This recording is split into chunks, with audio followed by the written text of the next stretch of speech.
125문제를 시험 시간에 맞춰서 풀고 긴장하고 이제 시험 보시잖아요. 그리고 이렇게 앉아 있으시면 아마 몸이 지금 막 내 몸 같지 않으실 텐데, 그래서 제가 얘기했죠. 얼마나 다행입니까? 필기 따로 실기 따로 시험 보시니.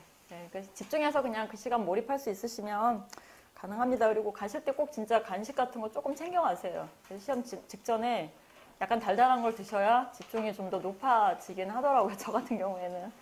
잘 챙겨가시길 바라고. 자, 이제 소방 관련 법령인 3과목으로 가시자고요.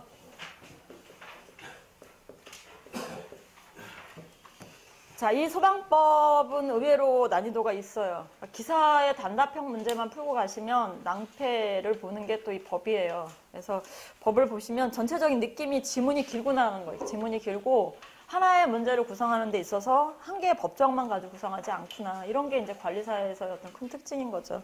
자, 해설 옆에 놓으시고, 자, 1회부터 2회 때 풀었던 거는 설명 안 합니다. 그러니까 뭐 어떤 유형의 시험 문제가 구성되는지만 지금 거의 관연도 위주로 제가 세팅하고 있으니까 그렇게 보시자고요. 자, 해설 옆에 있으시면, 자, 기본법에서 보통 4개 내지 5개가 나와요. 저는 그거를 반드시 맞춰야 된다고 얘기합니다. 왜냐면 기본법은 다 해봐야 양이 얼마 안 돼요. 그러니까 기본법에서 나올 만한 것들을 반드시 딱 세팅하셔서 그거를 정확하게 맞추세요. 왜냐면 화재 예방이라든가 설치 유지법을 들어가시면 양이 방대하거든요. 그 안에서 또 한 10몇 개를 10개 정도? 보통은 설치 유지법이 7, 8, 많게는 뭐 그 정도 나오니까. 그러니까 거기에 비하면 기본법이 양이 작다라는 거죠. 그래서 기본법에 들어있는 뭐 소방신호라든가 또 기본법에 들어있는 뭐 특수가연물이라든가 그런 것들 또 그쵸? 아는 거 몇 개 있으시죠? 그 화재 경계지구 같은 거 이런 것들을 잘 세팅하시면 될 것 같아요. 제가 문제 계속 넣고 있어요. 골고루 넣고 있으니까.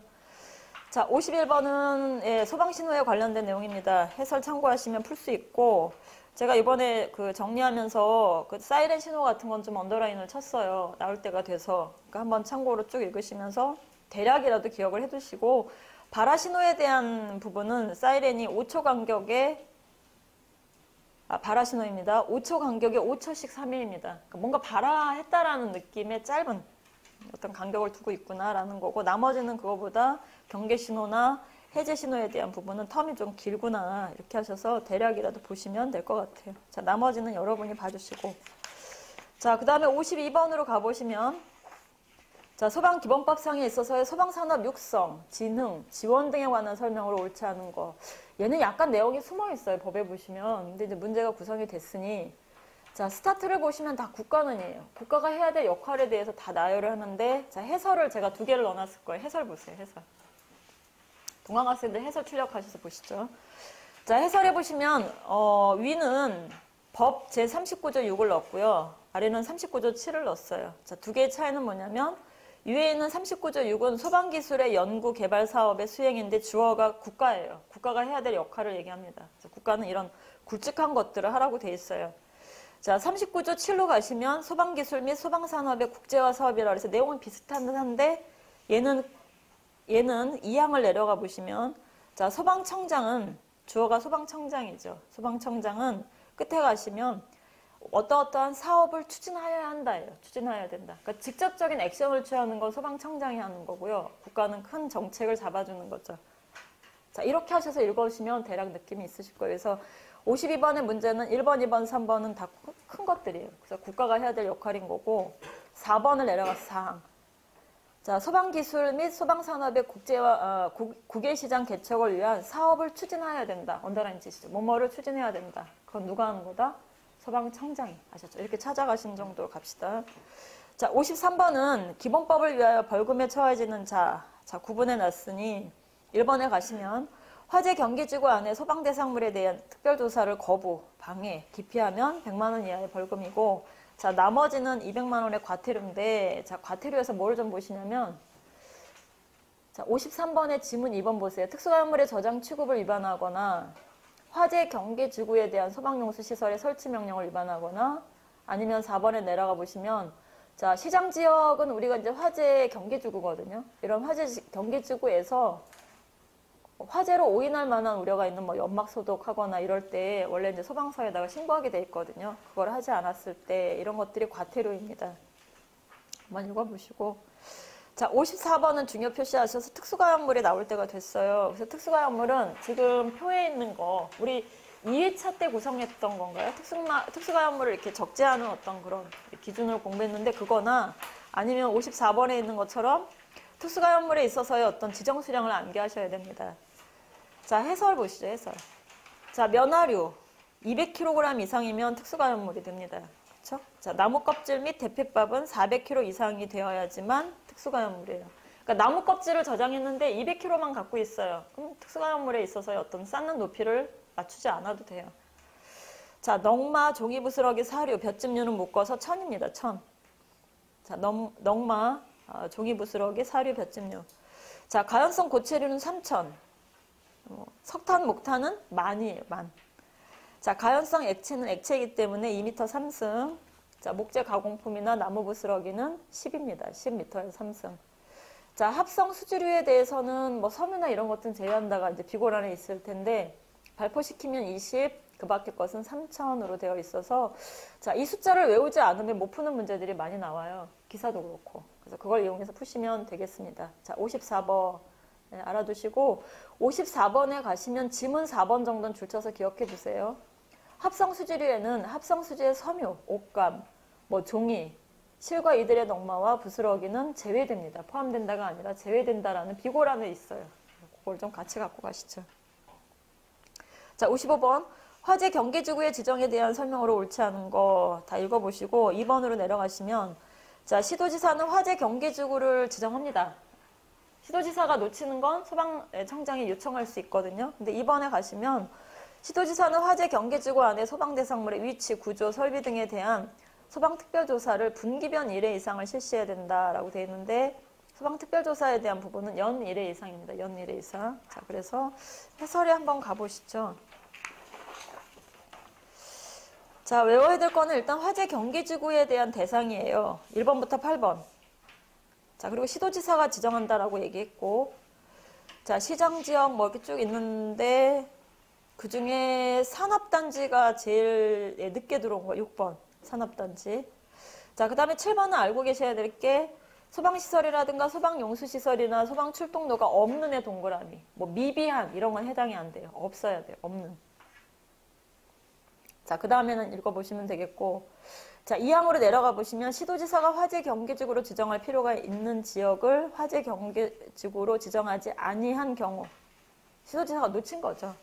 자, 그랬을 때 소방청장은 해당 시도지사에게 해당 지역의 화재 경계지구 지정을 요청할 수 있다는 거 언더라인 쳐두시고 자, 3항에 가보시면 본부장이나 서장은 화재 경계지구 안에 특별조사를 해야 된다. 끝에 가시면 특별조사를 하여야 한다에 줄치시고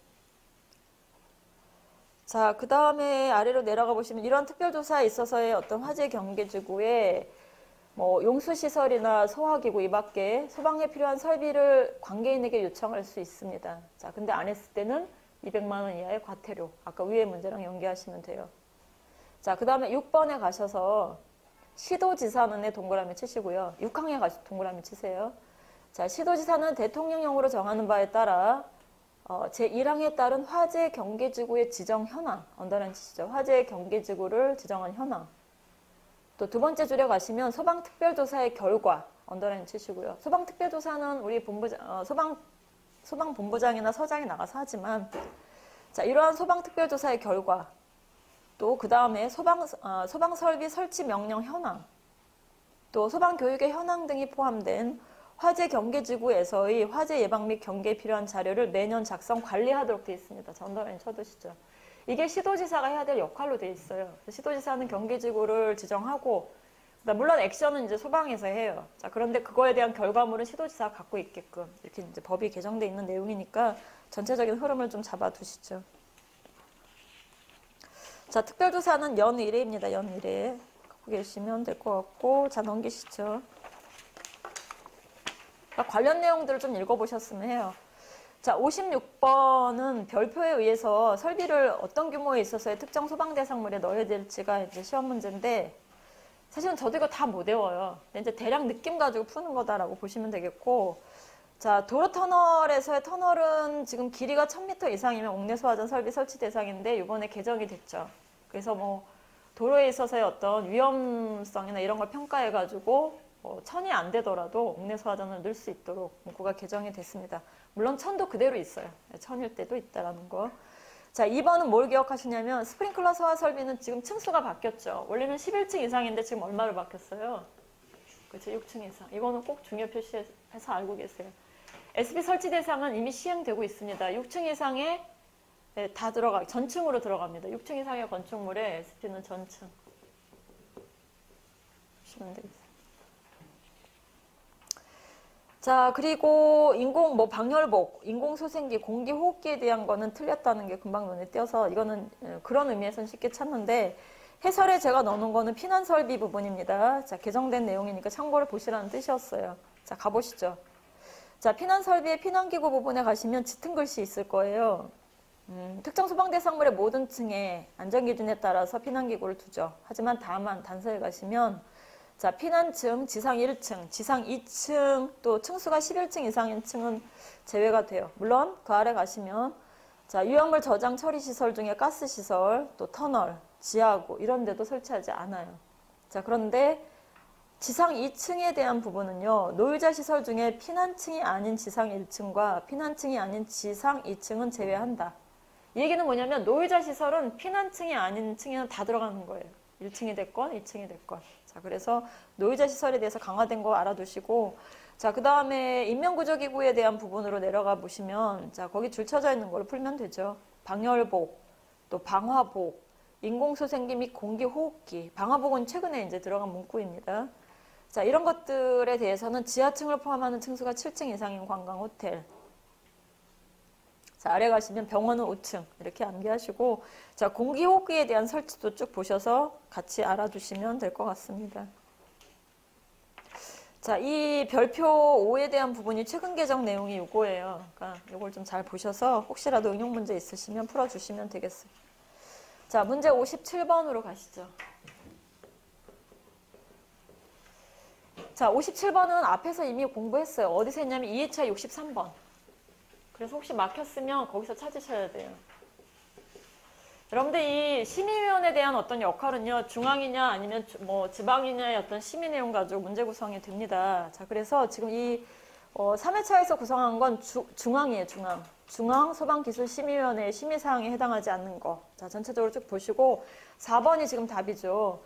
소방시설에 하자가 있는지의 판단에 관한 사항이라고 되어 있는데 판단은 지방에서 하는 거예요. 판단.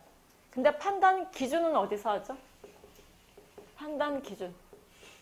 그죠? 기준을 잡는 건 중앙이에요. 그래서 이게 하자인지 아닌지의 판단 기준을 잡아주는 건 중앙이고 판단까지 하는 거는 지방이다 이렇게 보시면 되겠습니다. 자, 나머지는 2회차 거랑 같이 연결하셔서 보시고 자, 58번 문제로 가시면 관리업의 등록 기준은 두 가지죠. 인적 기준하고 그쵸? 그다음에 이제 장비 기준이 있는데 장비 기준 문제 한번 구성했고요. 자, 등록 기준에 대한 어떤 인적 기준에 대한 기술자에 대한 어떤 기준을 보시면 1번에 소방설비 산업기사는 보조기술 인력 자격이 없다라고 되어 있는데 해설에 제가 넣어놨을 거예요. 해설 보시면서 같이 보시죠. 자, 기술 인력에 대한 부분은 지금 보시면 주된 인력은 물론 관리사 1명 이상이어야 되고 보조기술 인력은 뭘 보시냐면 아래 다음 어느 하나에 해당하는 사람 2명인데 다만의 줄지세요. 나목부터 라목의 규정에 해당하는 사람은 소방시설 공사업법에 따른 자격수첩을 발급받은 사람이어야 합니다. 그러니까 자격수첩을 발급받지 않으면 해당이 없는 거예요. 자격수첩을 발급받아야 한다. 자, 가번으로 가시면 소방설비 기사나 소방설비 산업기사. 이 사람은 안 해도 되는 거죠. 발급받을 필요가 없고. 자, 공무원 3년, 또 학위 취득한 사람, 또 아니면 행정안전부령으로 정하는 자격, 뭐 우리가 인정 자격이라고 얘기하는데 자격 경력, 학력 이런 것들 갖고 있는 분들은 발급을 받아야 합니다라는 걸 갖고 계시자고요. 자, 이게 13회, 17회 때 출제가 됐어요. 뭐 또 17회 때 나왔는데 18회 때 안 나오라는 보장은 또 없으니까 한번 보시고. 자, 59번은 중요 표시. 자, 건축허가 동의는 한 문제 나온다라고 봐야 된다라고 했죠. 그래서 동의 대상에 대한 게 가장 많이 나왔었고요. 이거는 이제 그 동의에 대한 어떤 과정을 설명하고 있습니다. 그래서 해설 놓고 같이 보세요. 자, 해설을 보겠습니다. 해설. 자, 해설에 가시면 1항에 가시면 건축물에 대해 신축, 증축 이런 것들에 대해서 동의 받으라는 내용이 있어요. 예, 그래서 소재지를 관할하는 본부장이나 소방서장의 동의를 받아야 한다. 해설 봅니다. 해설. 자, 법 7조 2항에 가시면 자, 이 부분이 지금 문제로 구성된 거죠.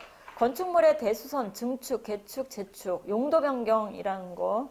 자, 이러한 용도 변경의 신고를 수리할 권한이 있는 행정기관은 그 신고를 수리하면 자, 그 건축물의 시공지나 소재지를 관할하는 본부장 서장에게 지체 없이 알리도록 되어 있습니다. 자, 지체 없이의 동그라미.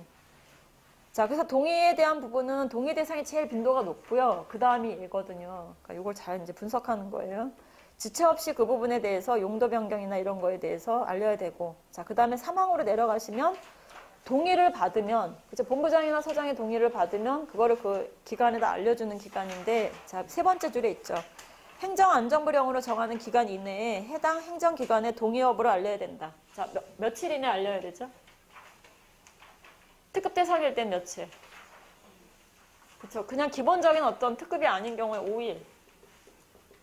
자, 특급일 때는 10일. 이라고 얘기를 합니다. 도면 검토하고 뭐하고 하려면 시간이 걸리잖아요. 자, 그게 요 사망하고 연계되는 거니까 거기다 적어 넣으세요.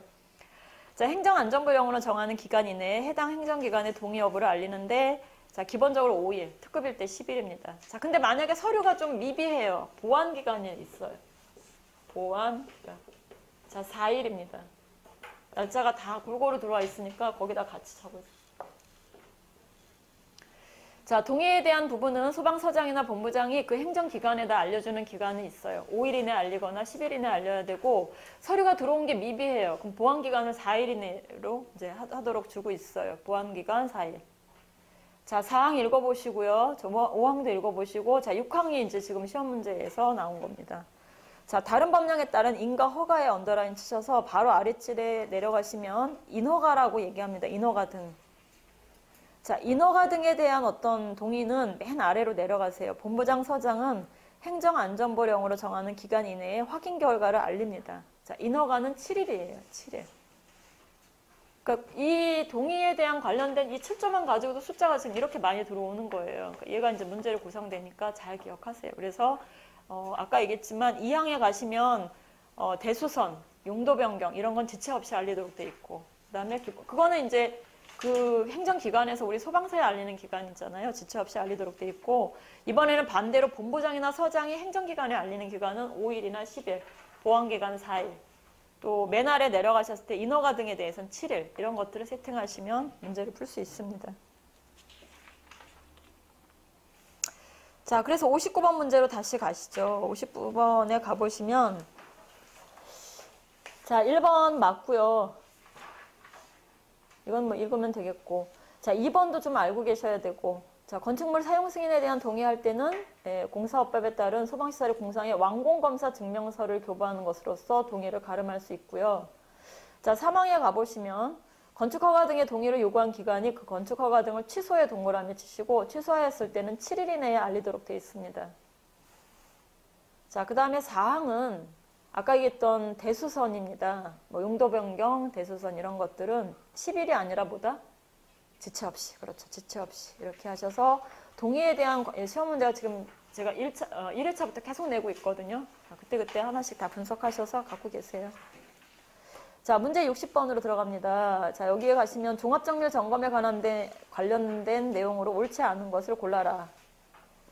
자, 읽어보시면 다 같은 것 같은데 1항이 지금 보시면 1번 문제 60에 동그라미 1번에 가보시면 자, 소방안전관리가 우수하다고 인정한 특정 소방대상물에 대해서는 3년 범위에서 종합정밀 점검을 면제합니다. 물론 화재가 나면 아니다 이런 문구가 있는데 자, 얘는 본부장이 그 면제하는 게 아니라요. 해설에 가보시면 소방청장입니다. 소방청장이 정하는 것을 본부장이 통보하는 거예요.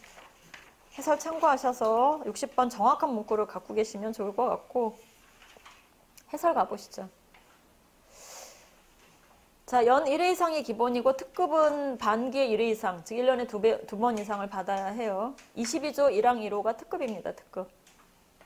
자, 그 다음에 두 번째 내려가 보시면 아까 얘기했죠. 본부장, 서장은 청장이 스타트예요. 청장이 소방안전관리가 우수하다고 인정한. 그러니까 인정하는 거는 청장이에요. 청장. 자, 자, 소방청장이 소방안전관리가 우수하다고 인정한 대상에 대해서 3년의 범위 내에서 면제해주죠. 자, 그 아래 넣은 게 14, 15회 때 기출입니다. 종합정밀 점검에 대한 부분. 자, 우리는 18회 시험이잖아요. 나올 수 있죠. 자, 그래서 종합정밀 점검을 받아야 될 대상에 대해서 한 번 정도는 보시는데, 제가 언더라인 쳐놓은 거 보세요. 일단 재현 설비가 설치된 터널이 종합으로 들어왔어요. 얼마 안 됐으니까 알고 계셔야 되고, 아파트에 대한 분석을 한번 해보시는 거는, 아파트는 연면적 5천 이상이고 11층 이상인 것을 종합을 하는데 앞에 문구랑 연계하셔야 돼요. 그래서 아파트는 세 가지가 만족돼야 돼요. 아파트는 기본적으로 스프링클러가 있거나 또는 물분무 등이 있어야 돼요.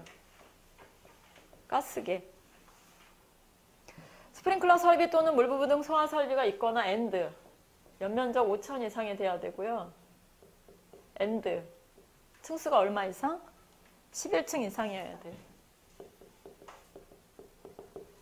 자, 그래서 우리 아파트는 5천이고 11층 이상인데 왜 종합이 아닐까, 종합 대상이 아닐까 이렇게 하시면 SP가 없는 옛날 건물들 중에 그런 것들이 있을 수 있습니다. 자, 이거를 한번 해석하셔서 봐두시고, 나머지는 공공기관에 대해서는 지금 1000이에요. 근데 공공기관을 해석하실 때는 4번 잘 보세요. 1000제곱 이상인 것으로서 엔드입니다. 옥내가 있거나 자탐이 있어야 돼요. 그러니까 그것도 잘 알아두시고.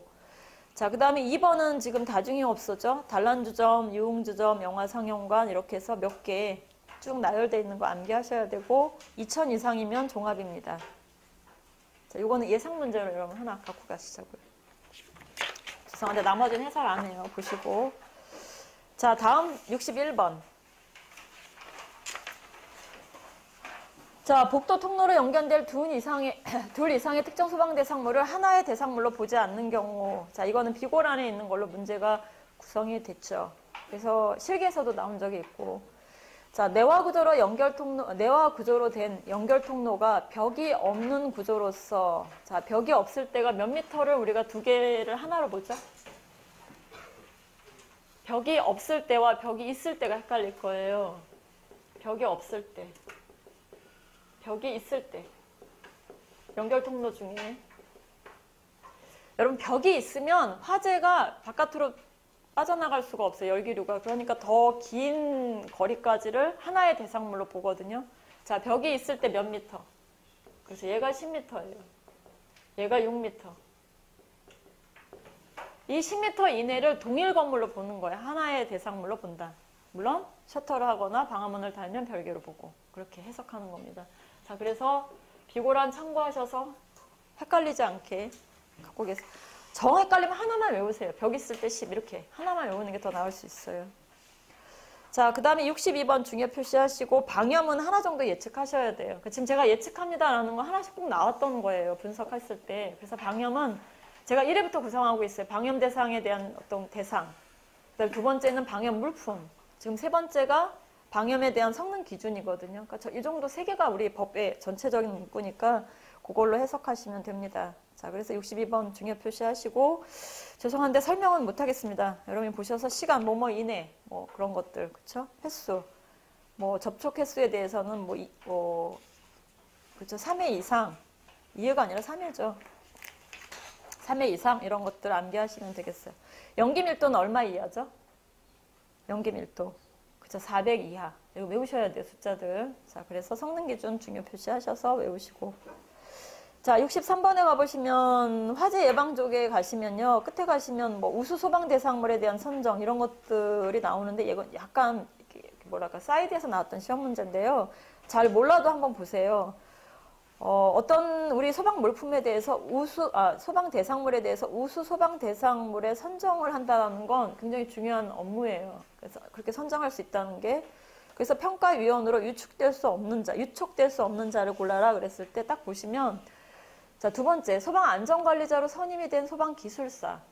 그러니까 그 건물에 대한 어떤 부분이 됐건 어디 있건 아무튼 안전관리자로 선임이 돼 있는 사람은 엮여 있을 수 있거든요. 그러니까 당연히 그 사람은 선정위원이 될 수가 없겠죠. 자, 그래서 해설에 가셔서 한번 보시죠. 제가 넣어놨거든요. 자, 시행규칙에 있는 거예요. 우수소방대상물의 선정에 대한 부분. 이 우수소방대상물로 선정이 되면 그 종합정밀 점검이나 이런 걸 받지 않아도 되거든요. 그러니까 그 큰 빌딩 같은 데서는 받고 싶어 해요. 그리고 또 자기네 명예이기도 하고. 자, 1, 2, 3, 4에 가보시면 첫 번째 1에 있습니다. 소방기술사인데 안전관리자로 선임된 사람은 제외라고 돼 있고 나머지 보세요. 학위가 있는 사람이거나 대부분 이런 어떤 선임 뭐랄까 아무튼 이렇게 평가위원이나 위원으로 선임되려면 적어도 5년 이상입니다. 네, 그래서 소방 관련 업무에 5년 이상 종사한 사람 이런 것들을 찾으시면 되겠어요.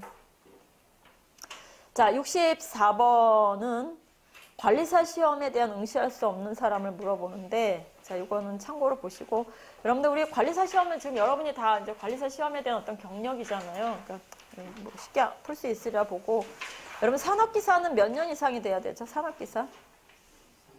그쵸, 3년이에요, 3년. 기사가 2년. 그래서 잘못된 거 찾으시면 되겠어요. 자, 65번으로 가셔서 관리업에 관련된 설명에 대한 거, 이런 거는 여러분들 제가 해설 넣은 거 가지고 찾으시면 되고, 65번에 가시면 자, 관리사가 동시에 둘 이상의 업체에 취업했을 때 자격 취소 맞죠? 자, 그 다음에 3번으로 그냥 내려가겠습니다. 자, 아까 2번은 왜 이제 맞냐면 소방 공무원으로 4년을 근무했대요. 그리고 인정 자격 수첩을 발급받은 자는 보조 기술 인력으로 등록할 수 있다. 그렇죠. 아까 바로 위에서 공부했던 거고. 자, 소방공무원 경력 몇 년 이상이면 보조 기술 인력으로 등록할 수 있죠? 그쵸, 4년. 4년 맞죠? 제가 3년하고 헷갈립니다. 4년. 3년 아니었나요? 3년이죠. 3년 이상 경력이 있고 공사업법에 따라서 자격수첩을 발급받으면 이라고 했어요. 3년입니다. 3년. 그러니까 여기 4년이니까 맞는 거죠. 3년 이상이니까. 자, 그 다음에 세 번째 3번. 65에 3번 풀고 있어요. 시도지사는 등록수첩 재교부 신청서를 제출받을 때는 자, 3일 이내에 재교부를 해줘야 돼요. 등록수첩에 대해서 3일. 자, 4번은 줄 치셔서 기억해 두시면 될 것 같습니다. 자, 관리업자가 사망했을 때 그 상속인이 함정치상자일지라도 상속받은 날로부터 3개월 동안은 관리업자의 지위를 승계할 수 있습니다. 이게 약간 좀 독특해요. 그래서 사항을 줄치셔서 맞구나라고 기억해 두세요. 맞구나. 자, 문제 66번으로 가겠습니다. 문제 66번은 점검 실무 2차에서도 출제가 된 적이 있어요. 우리가 점검을 하다 보면 놓칠 때가 있는데 그 경미하다라고 해서 그 정도 놓친 건 용서할 수 있다라는 어떤 한계점을 법에서 줍니다. 자, 그게 66번입니다.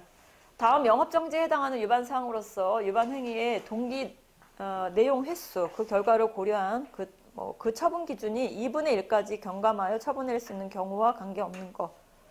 자, 그러니까 2분의 1까지 경감해 줄 수 있는 것들이 1, 2, 3으로 지금 있어요. 헤드의 살수 변경이 미달했을 때. 자, 그 다음에 두 번째, 자탐에 있어서의 감지기가 2개 이하가 설치되어 있지 않았을 때, 그러니까 누락됐을 때. 유도등이 일시적으로 점등되지 않았을 때, 이런 것들을 경미하다라고 얘기합니다. 자, 그래서 해설 보시죠. 자, 처분의 2분의 1까지 감경하여 처분할 수 있는 거에 대한 부분인데, 그 단서에 보시면 고의나 과실이 없다고 인정되는 행위. 좀 너무 주관적이죠. 자, 다만 반복적 의무 위반의 경우는 제외한다. 반복적으로 계속해서 이렇게 위반 행위를 했을 때는 제외한다. 이런 문구가 있고. 자, 그 다음에 그 밖에 다음에 경미한 위반 사항에 해당하는 게 지금 가나다라입니다. 그래서 유도 표지가 뭐 탈락됐거나 이런 것들을 다 경미하다라고 봐준다 이렇게 되어 있습니다. 그러니까 참고해서 갖고 계시고. 자, 그걸로 문제 구성했어요. 네, 보시죠. 자, 그 다음에 67. 근데 우리 관리사는 이거는 지금 관리업에 대한 거고요. 관리사는 헤드나 누락된 걸로도 여러분 사실은 경고받거나 이럴 수도 있어요. 그러니까 정확하게 보셔서 점검하셔야 되고. 잘못됐어요? 67번으로 가시자고요. 67번. 아, 해설이 안 맞아요? 자, 67번으로 가시죠. 67번은 해설이 없어요. 이건 왜 없냐면 2회차 66번에 있거든요. 자, 2회차에 67번 구성했던 거예요. 아, 66번. 자, 왜 연거푸 구성하냐면 얘가 연거푸 출제를 했기 때문에. 자, 소방시설공사업법상 소방시설 공사 현장의 초급 기술자 이상의 소방기술자. 아파트 제외라고 드렸습니다. 그래서 이 소방기술자 배치가 법이 개정되면서 문제가 계속 거기서 나왔거든요. 자, 그걸로 문제를 냈죠. 자, 이때 초급 기술자는 연면적 얼마의 기준인가 라고 했습니다. 자, 초급은 1번에 있죠. 연면적 1000제곱미터 이상의 5000제곱 미만이 초급입니다. 자, 그러면 2번 봅시다. 연면적 5000제곱 이상의 30,000제곱미터 미만은 누구죠?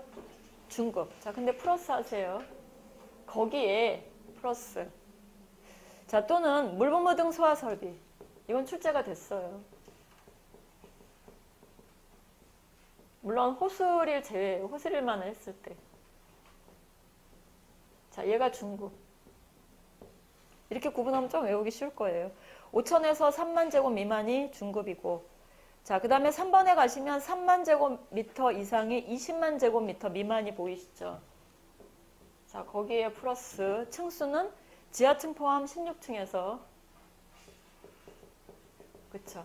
지하층 포함 16층에서 40층 미만. 자, 얘가 고급이에요.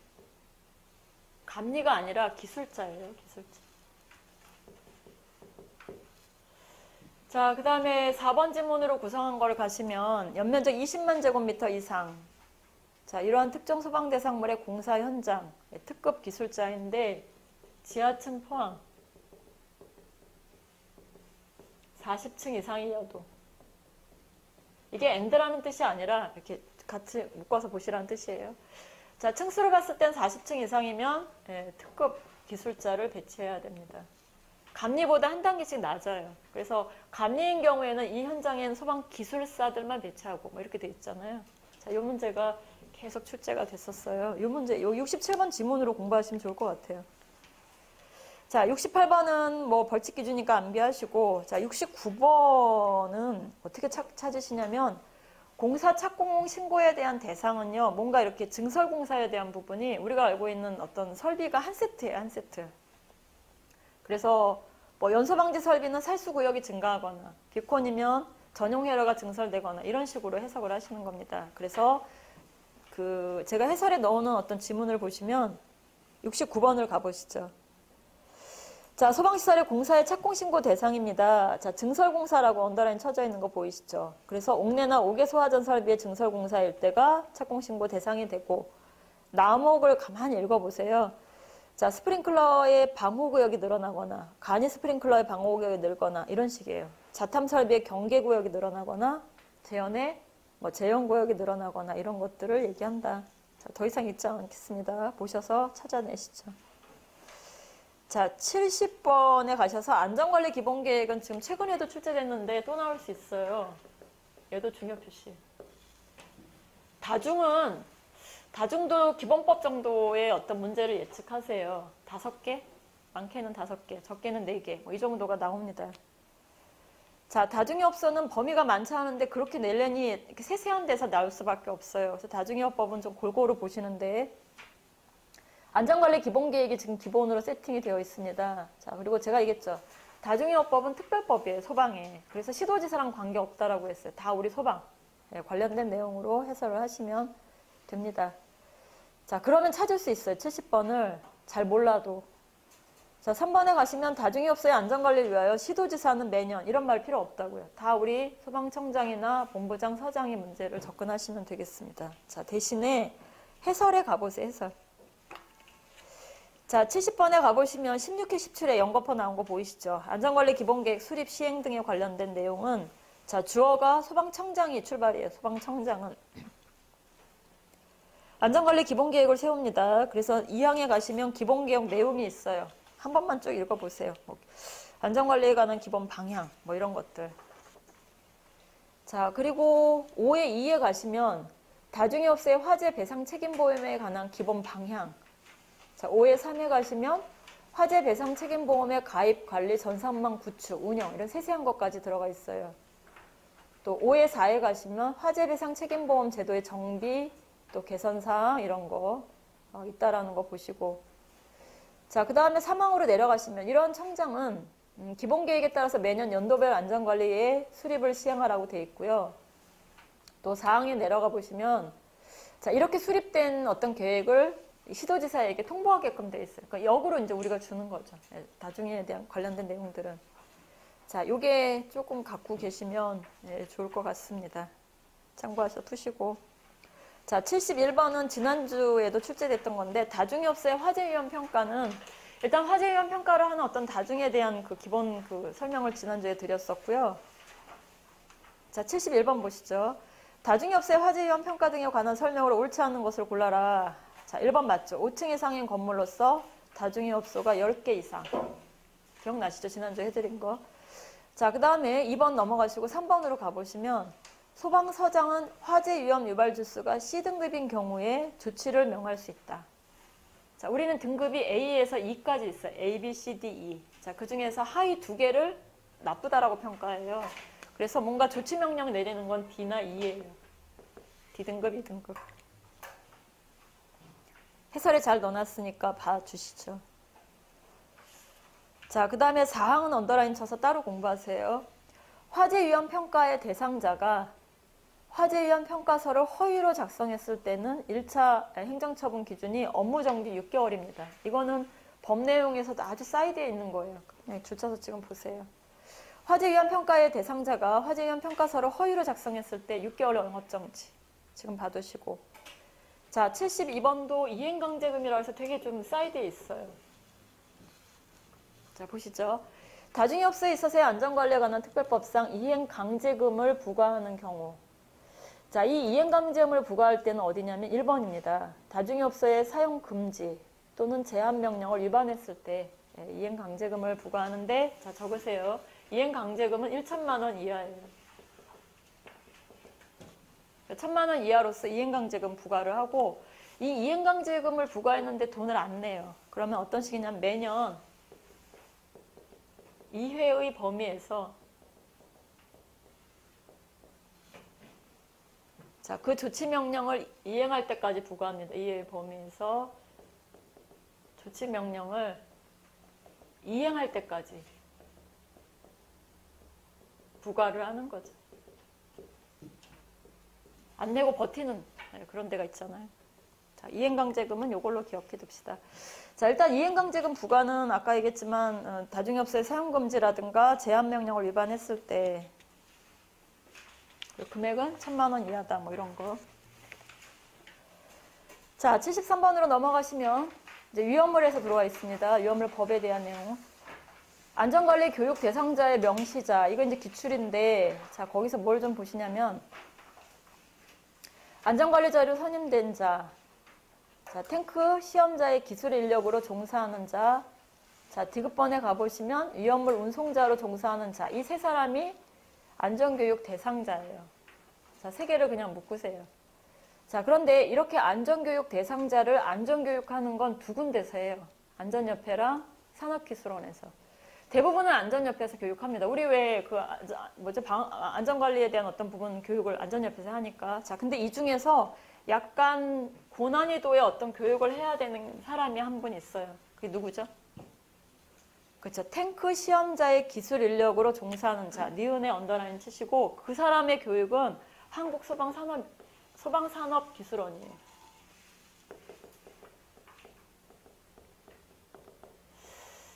이번에 법 개정된 걸 보니까 여러분들 안전협회도 원으로 승격이 돼요. 대신에 시험하고는 무관해요. 왜냐면 8월부터니까. 그래서 제가 이번 강의 때 아예 얘기를 안 한 건데, 이제 만약에 내년에 시험을 보시면 그걸 또 공부해야 되니까 이번에 무조건 합격하셔야 돼요. 이번에 필히 합격하셔서 개정된 내용을 더 이상 보지 않아도 되게끔. 자, 소방산업기술원에서 교육하는 게 하나 있는데 그게 바로 니은에 있어요. 탱크 시험자의 기술 인력으로 종사하는 사람. 자, 갖고 계시면 다음번 문제 때 구성될 때 보시고. 자, 그래서 그게 바로 아래 내려가 보시면 74번으로 돼 있습니다. 자, 위험물 안전관리법상 소방청장이 한국소방안전협회에 위탁한 교육에 해당하지 않는 거. 자, 2번이죠, 2번. 그렇죠? 2번은 누가 교육한다? 산업기술원에서. 자, 75번은 말 문제니까 풀어내시는데, 여러분들 위험물은요, 물론 가연성이기도 하죠. 근데 위험물의 타겟은 인화성이에요, 인화성. 이건 정의예요, 정의. 그러니까 인화점을 기점으로 해서 우리가 뭐 사류염을 나누기도 하고 이렇게 하잖아요. 그래서 유염물의 정의를 보시면 알겠지만 인화성 또는 발화성의 성질을 가진 것으로서 대통령령이 정한다 라고 하는 겁니다. 자, 여기까지가 여러분 소방법에 관련된 기본 내용이고, 자, 위험물은 뭐 기본 내용이 그렇게 어렵지가 않아서 몇 개만 설명하고 끝내도록 하고, 구조원리는 원래 강의 안 하는 거 아시죠? 네, 구조원리는 안전기준이기 때문에 혹시 틀렸으면 안전기준 가서 원문을 또 읽어보시면 돼요. 약간 꽈져 있긴 하더라고요. 자, 위험물 가시죠. 76번부터. 4과목.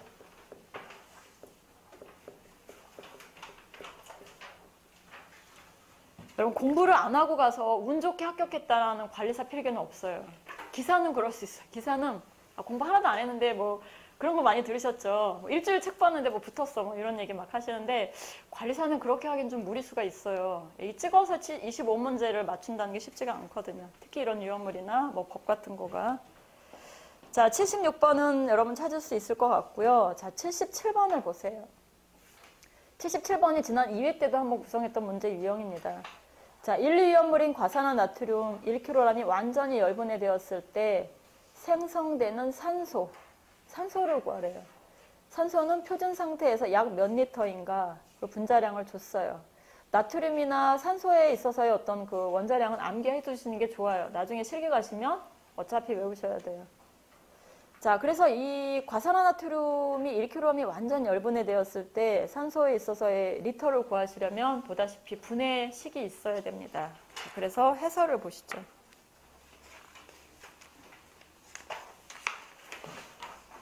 자, 열분해식이 보이시죠? 예, 그래서 과산화나트륨은 2몰이 열분해를 하면 산소가 1몰이 나와요. 그러니까 항상 몰비예요, 몰비. 최적비는 몰비다. 자, 비례식으로 풀었던 거 기억나실 것 같습니다. 그때 했죠. 자, 그래서 과산화나트륨 2몰이 분자량을 계산했더니 과산화나트륨 2몰의 분자량은 156이에요. 그럼 156이 과산화나트륨이 연소할 때 산소는 1몰이니까 22.4의 최적이 나오는 거죠. 그럼 이해되시죠? 지난번에 강의했던 거. 자, 그래서 156kg일 때 22.4는 1000kg일 때, 왜냐하면 지금 킬로그램이 1000g일 때, 죄송합니다. 그람으로 했어요. 그람으로. 자, 156g일 때, 왜냐하면 22.4를 리터로 분석한 거라서요. 자, 그래서 분자량이 지금 보시면 156g일 때가 22.4리터예요.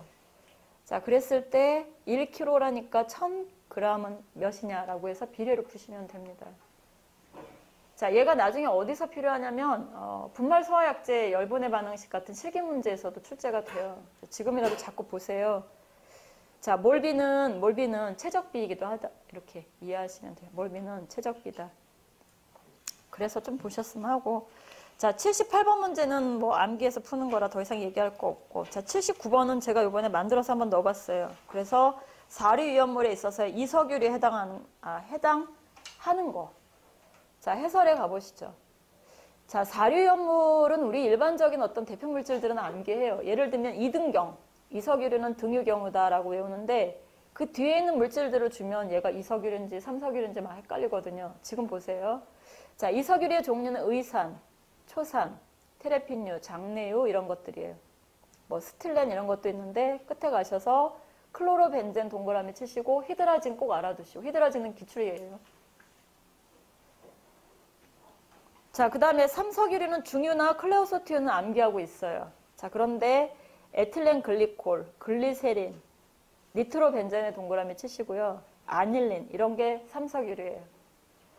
자, 그러면 클로로벤젠은 이석유리고 니트로벤젠은 삼석유리고 그럼 벤젠은 뭘까요?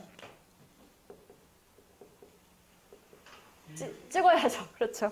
네, 일석유리입니다. 일석유리.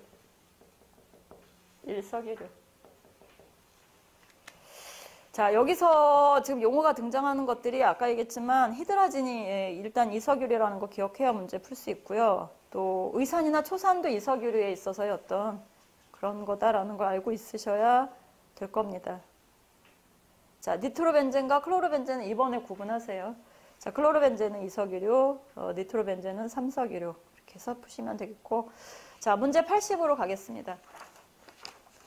자, 문제 80에 가시면 암포 폭약에 대한 원료 이거 진짜 많이 나오죠. 질산 암모늄 답을 가시고 해설에 있는 1, 2, 3을 다 한번 알아두셨으면 좋겠어요. 해설 가세요.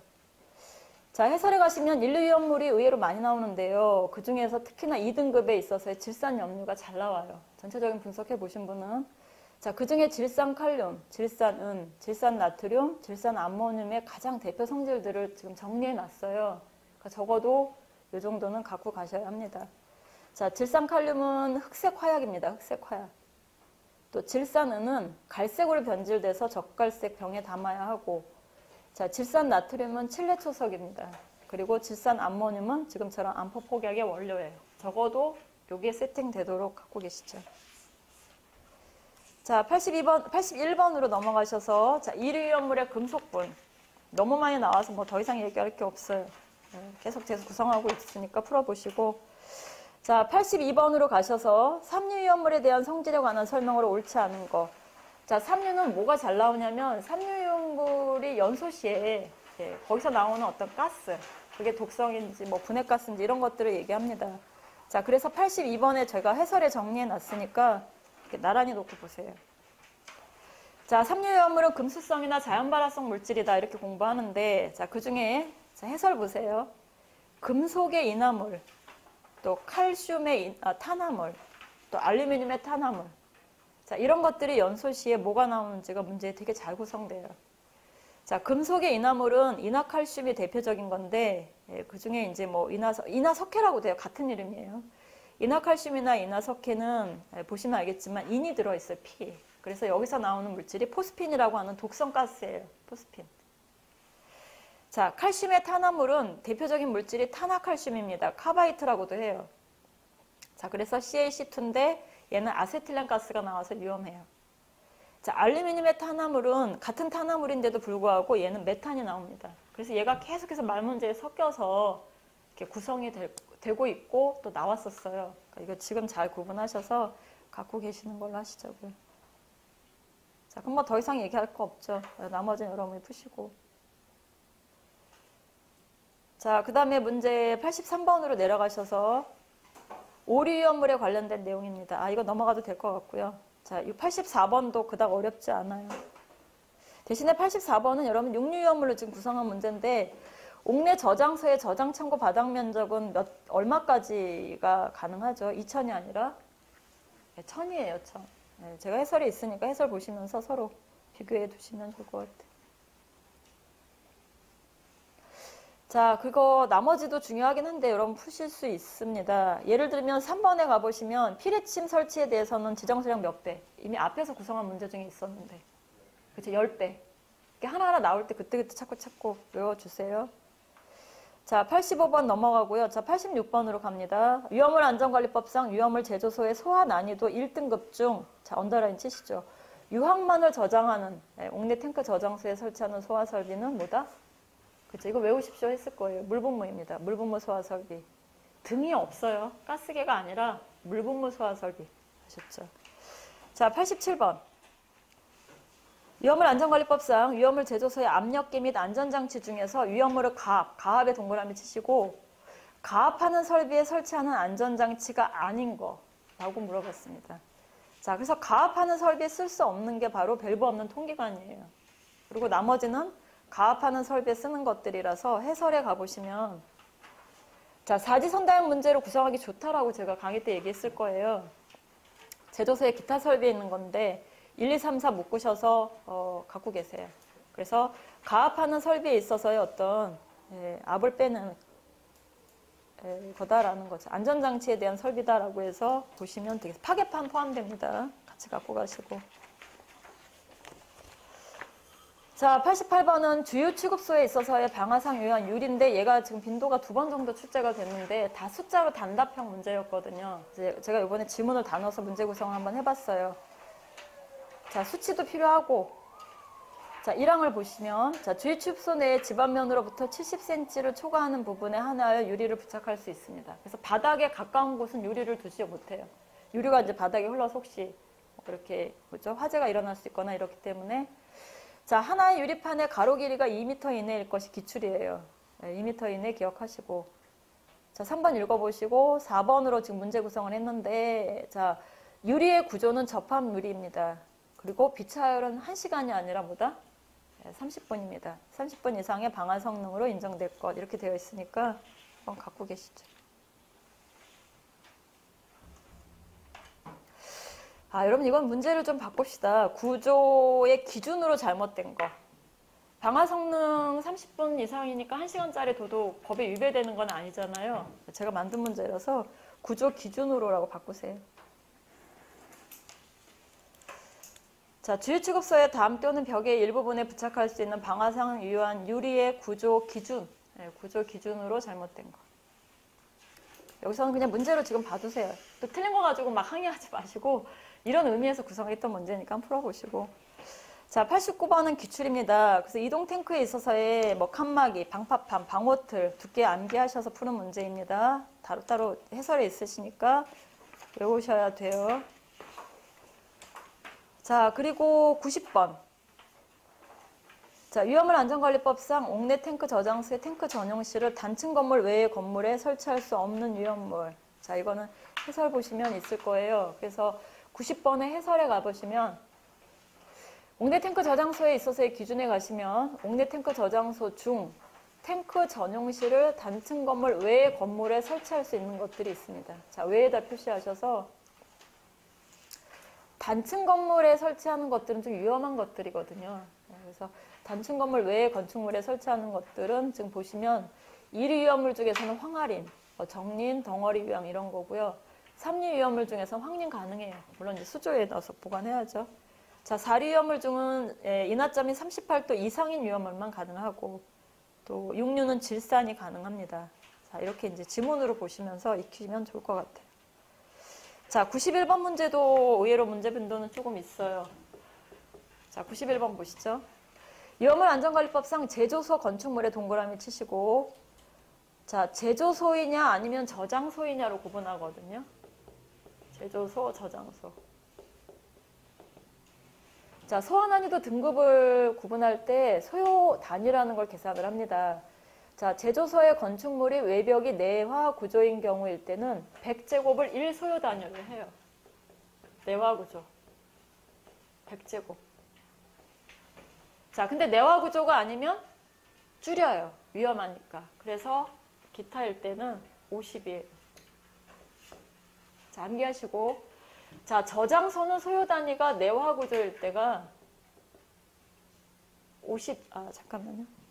얼마죠? 갑자기 헷갈리네. 네, 150. 그래서 제조소보다는 얘가 좀 덜 위험한 거예요. 저장소가. 자, 그 다음에 기타는 반, 75를 암기하셔야 돼요. 이게 소요 단위 기준이에요. 소요 단위. 자, 소요 단위가 나오면 그 소요 단위에 맞는 능력 단위의 설비를 하는 거거든요. 네, 그래서 소요 단위 계산을 할 줄 아셔야 돼요. 자, 내화일 때 190. 제조소. 자, 저장소는 150에 75. 자, 그러면 여기서는 지금 내화 구조에 있어서의 제조소인데 이 소요 단위래요. 그럼 면적 얼마까지 가능해요? 200까지 이렇게 푸는 거예요. 네, 그래서 91번도 풀어주시고. 자, 93번. 몇 개만 더 하면 끝납니다. 자, 93번 가시죠. 자, 93번은 위험물법상 이송취급소의 시설기준이라고 해서 근래에 출제됐는데 엄청 내용 많아요, 사실은. 그래서 제가 강의 때 이걸 다 외울 수는 없습니다라고 했는데 지금 나온 거 정도는 알아두시고요. 자, 1번. 해상에 설치한 배관에는 외면 부식 방지하기 위한 도장 실시를 하고요. 자, 두 번째. 도장을 한 배관은 지표면에 접하여 지상에 설치할 수 없어요. 그래서 뭐 지하에 땅 밑에 설치하게끔 돼 있고. 자, 3번을 좀 알아둡시다. 지하 매설 배관에 줄 치시고요. 자, 지하에 매설된 배관은 그 지하 매설 배관으로부터 거리를 두게 돼 있어요. 그래서 건축물까지가 1.5 이상이 맞습니다. 줄 치시고. 자, 건축물은 1.5 이상. 자, 지하 매설 배관이에요. 자, 적으시죠. 그 다음에 지하가 터널일 때는 그냥 거기다 적으세요. 자, 10m 이상을 띄워야 돼요. 지하가 터널. 자, 수도시설은 300이에요. 300m. 많이 띄워야 돼요. 오염되면 안 되니까. 자, 그 다음에 다른 공작물로부터는 0.3m. 자, 그 다음에 산이나 들로부터는 산이나 들 아래에다 매설할 때는 0.9m 이상입니다. 자, 그 밖의 지역은 뭐 1점이라고 되어 있는데 제가 보기에 외우기 좋은 거 수도시설 300, 뭐 건물에 대한 1.5 이 정도까지 아니면 뭐 이렇게 3개 정도로 기억하셔서 혹시 나왔을 때 아닌 것들을 먼저 제낄 수 있으셔야 돼요. 저도 유한물 시험 볼 때 다 알고서 찾지 못해 찍는 게 아니라 찾지 못했어요. 그래서 이렇게 제일 아는 거 빼고 나머지 거에서 이렇게 좀 찍었던 기억이 나는데 그렇게 그렇게 하라는 뜻은 아니에요. 정확하게 하면 좋은데 그렇게라도 보시라는 뜻입니다. 자, 94번으로 내려가셔서 자, 위험물 안전관리법상 이황화탄소를 제외하는 겁니다. 이황화탄소는 안 된다는 뜻이죠. 자, 이황화탄소를 제외한 인화성 액체 위험물을 저장하는 5개 탱크 저장소에 주치시고요. 방유제. 자, 5개 탱크 저장소의 방유제는 가장 큰 탱크 용량의 몇 프로? 110. 기억나시죠? 110. 자, 그런데 제조소에 설치하는 탱크는 가장 큰 탱크 용량의 50, 나머지 탱크의 10 이렇게 더해서 계산하는 거라고 그랬어요. 자, 그러면 여기서는 2번이 잘못됐습니다. 자, 5개 저장 탱크의 총 용량이 20만 리터 초과인 경우에는 탱크 수를 10개 이하로 제한합니다. 해설 보셔서 같이 풀어주시고. 해설이 없나요? 네, 10개 이하입니다. 10개 이하. 자, 그 다음에 95번은 계산 문제로 구성을 했는데 한번 보세요. 자, 위험물 안전관리법상 지하 탱크 저장소의 하나의 전용실에 경유가 2만과 휘발유가 만이 저장이 되어 있대요. 자, 그랬을 때 탱크 상호 간의 거리는 최소 몇 미터를 유지해야 되는가라고 물어봤습니다. 지하 탱크예요. 바깥에 있는 게 아니라. 자, 기본은 1m예요. 1m를 띄워야 되는데 0.5로 줄일 수 있는 게 있어요. 그게 뭐냐면 두 개 탱크 용량의 합이 지정 수량 100배 이하이면 0.5로 줄일 수 있습니다. 자, 그게 해설에 있어요. 자, 그럼 찍더라도 둘 중에 하나를 찍으셔야죠. 뭐하고 0.5하고 1m. 제가 그랬죠. 평소에 착한 일을 많이 하셔서 가시면 좋겠지만 이렇게 찍지 말고 자, 기본은 1인데 0.5를 줄일 수 있는 게 두 개의 전체 지정 수량의 100배 이하면 된다. 자, 계산 문제로 해설되어 있는 건 여러분이 봐주시죠. 여기서는 70배가 나왔기 때문에 0.5로 줄일 수 있어요. 자, 지하 탱크에 잘 표시하시고. 자, 76번은 계산 문제를 구성했습니다. 5개 소화전 설비가 6개가 있대요. 소원의 양은 얼마인가? 라고 물어봤습니다. 자, 표는 앞에 있어요. 여러분들 우리 앞에 계산 문제에서 제가 해드렸으니까. 해설이 없나요? 56. 자, 해설에 가보시면 5개 소화전 설비는 우리 앞에서 배웠죠. 유량이 하나당 얼마고? 450이고. 우리 NFSC에서 배우는 거랑 달라요. 건물하고. M의 개수에 450. 자, 시간은 30분. 그래서 수원 시간은 30분인데 비상전원은 몇 분이라고 그랬죠? 이것도 기출이죠. 45분. 자, N은 5개 소화전은 우리는 일반 설비, 건물에서는 2개가 최대 맥시멈인데, 자, 위험물은 4개. 그렇죠. 4개. 이렇게 풀어야 돼요. 자, 계산하는 건 여러분이 해주시죠. 풀면 되고. 자, 97번. 이황화탄소가 계속 나올 텐데, 자, 이황화탄소는 물보다 무겁습니다. 액체 비중이 해설에 있을 거 1.26이에요. 물보다 무겁다. 라고 얘기를 하니까 봐두시고, 자, 그 다음에 해설에 가보시면 해설만 설명할게요. 자, 이황화탄소는 연소할 때 청색 불꽃을 내고요. 자, 그 다음에는 끝에 가보시면 이산화황이라는 게 나옵니다. 이산화황. 아, 그 오타 났네요, 여러분들. 이산화황을 발생한다. 제가 밤에 작업하니까 실수를 해요. 자, 이산화황을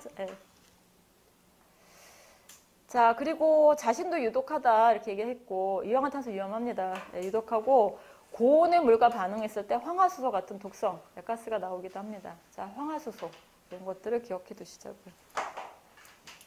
자, 그 다음에 98번 문제는 중요합니다. 이 히드록실 아민 등을 취급하는 어떤 제조소에 대한 부분이 13, 16기 때 기출이에요. 또 우리도 나올 수 있겠죠. 자, 문제는 여러분이 푸시고요. 저는 해설 보고 얘기할게요. 히드록실 아민에서 나올 만한 걸 지금 이제 98번 해설에 넣었으니까 보시죠. 자, 유연물의 성질에 따른 제조소의 특례라고 해가지고 오류 유연물, 즉 자기 연소성 물질이잖아요. 자, 히드록실 아민 염류 뭐 이런 것들을 얘기합니다. 자, 목에 가시면 자, 지정수량 이상의 히드록실 아민 등을 취급하는 제조소의 위치는 건물의 벽, 또 이에 상당하는 공작물의 외측으로부터 아래 공식에 의해서 거리를 두는데 얘는 나올 수 있다라고 제가 얘기했죠. 개정됐기 때문에. 자, 그래서 지정수량의 루트 3배입니다. 자, 51.1 외워야 돼요. 이건 안 줘요. 자, 그래서 거리 D는 51.1 제가 문제 한번 구성할 거라고 했어요. 루트의 지정수량. 자, 자기 계산기에 이렇게 3이 없으면 얘는 51.1에 n의 3분의 1승이라고 보면 돼요. 지수의 3분의 1승. 자, 이 지정수량이 몇 배인지를 집어넣는데 히드록실 아민은 지정수량이 1000이다라고 제가 해설에 100이다라고 넣어놨어요. 그래서 그걸로 계산하시면 돼요. 자, 지정수량의 배수에 루트 3승 또는 뭐 3분의 1승 이렇게 푸시면 되고 지정수량은 100 외워야 문제 풀어요. 예측하시고요. 나오도록 기도합시다. 안 나오면 할 수 없지만. 자, 그 다음에 나무옥이 지금 구성한 문제로 들어와 있습니다. 제조소의 주위에는 다음에 정하는 기준에 적합한 담이나 토제를 하라고 돼 있으니까 꼭 읽어보시고 나머지도 다목이나 라목까지를 전체를 보셔서 문제가 구성되는 것들 한번 예측해 보세요. 자, 그 다음에 99번은 앞에도 나왔는데요. 한 번 더 기출인데 제가 그 유리만 좀 바꿨어요. 유험물 안전관리법상 옥내 탱크 저장소의 저장 탱크의 경유를 저장할 때입니다. 옥내 탱크 저장소의 동그라미. 그래서 옥내 그 건물 안에 탱크를 이렇게 두는 거잖아요. 예, 옥내 탱크 저장소의 탱크. 자, 그랬을 때 최대 용량입니다. 해설 보시죠. 자, 옥내 저장 탱크의 용량은 자, 지정수량의 40배 이하가 기본이에요. 지정수량의 40배 이하. 자, 그런데 가로를 보시죠. 자, 제4석유류, 동식물류 외의 사료위험물에 있어서는 당해 수량이 2만 리터를 초과할 때 얼마로 한다? 2만으로.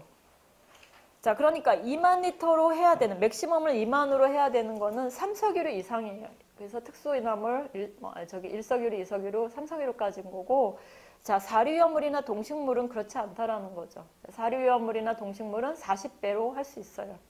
그래서 그렇게 해석하시고 이 문제를 보시죠. 자, 경유는 몇 석유류? 2석유류죠. 2석유류. 자, 그래서 이 경유에 대한 이 부분은 지정수량에 대한 최대 용량을 2만으로 결정을 하는 겁니다. 40배가 아니라 2만으로. 그럼 여러분들 하나 고를까요? 동식물류는 어떨까요? 동식물류. 동식물류.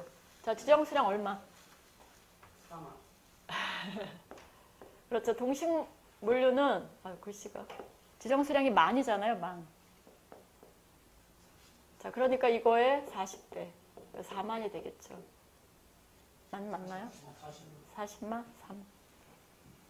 하나 빼야 되나? 하나 더. 헷갈리네. 이게 만 맞죠? 하나 더. 자, 그래서 지정수량의 40배를 할 수 있다라는 겁니다. 그렇게 보시면 되겠어요. 그리고 아까 얘기했듯이 4석유류나 동식물류 외에 사료위험물은 2만 리터를 넘을 수 없다라는 거 갖고 계시면 풀 수 있고, 자, 100번은 이송취급소에 관련된 내용이고 얘도 근래에 출제가 돼서요. 이송취급소에 대한 설치 장소로 될 수 없는 장소를 넣어놨어요. 이거 보시면 이해는 되실 겁니다. 그래서 실제 기출은 자동차 전용 도로였던가요? 아무튼 그거에 있어서의 기럽게 뭐 이렇게 돼 있는데 제가 넣는 거는 고속국도의 차도로만 바꿨어요. 그러니까 한번 보셔서 기본 내용을 좀 암기해 주시면 될 것 같습니다. 급경사 지역 같은 데도 안 돼요. 급경사 지역으로서 붕괴 위험이 있는 지역 이런 것들에 해당 없다는 거. 자, 5과목은 여러분 구조원리는 안전기준이라고 얘기했어요. 혹시 내가 어디서 헷갈렸으면 원문을 꼭 보셔서 내 거를 만드시면 될 것 같습니다. 자, 이제 3회차까지 왔습니다. 여러분들 3번 남았어요. 근데 사실은 제가 얘기했죠. 문제를 구성하는 입장에서 이 6번 문제를 구성하면 거의 다 들어올 수밖에 없어요. 대신에 똑같이 제가 장담해서 이 문제 꼭 나옵니다 이렇게 못하는데 지문까지를 같이 보시면 풀 수 있는 문제가 분명히 있으니까 혹시 지금 3회차 문제까지 풀었는데 너무 점수가 안 나온다고 실망하지 마시고 일단 끝까지 풀어가시면 될 것 같습니다. 자, 수고하셨습니다.